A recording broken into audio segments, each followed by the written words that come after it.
to Eyes Wide Radio. Welcome back to Eyes Wide Radio. Does Australia have a harmful drinking culture? Drinking is in all cultures. Okay, all around the world, most cultures use alcohol. So why is our drinking culture harmful? Because after all, aren't we just like everybody else? I think in some cases it does have a harmful drinking culture.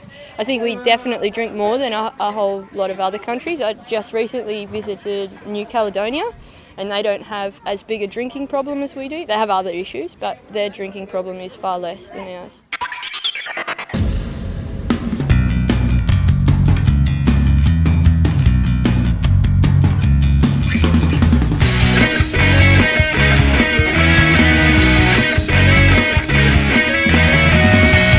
How can we change it?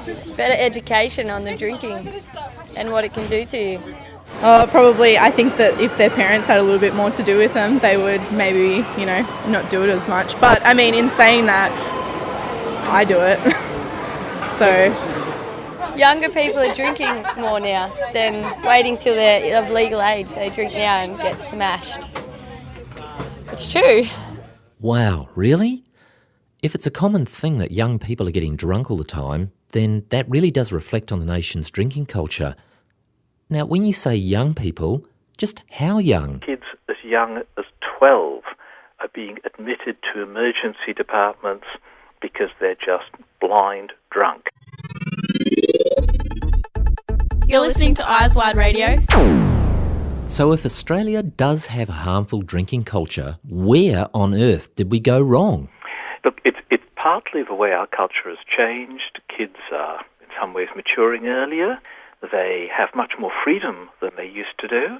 They have more access, both in terms of money and access to sales outlets than they did. So what you're saying is There is a binge drinking culture. Well, I think they're going to do it regardless, but I'd just say, figure out what your limits are and just don't drink too much and just, try to be as responsible as you can at 15 when you're drinking, which is pretty hard, but... Yeah, it can be. And to wrap this one up, let's hear one more time from Professor Mike. We do have serious work to do in terms of changing the culture, not stopping people from drinking, not stopping people from enjoying a glass of wine, whatever it might be. But we have to change the culture that's developed over the last decade or two, where young people drink to get drunk. You're listening to Eyes Wide Radio. This project is supported by the Australian Government.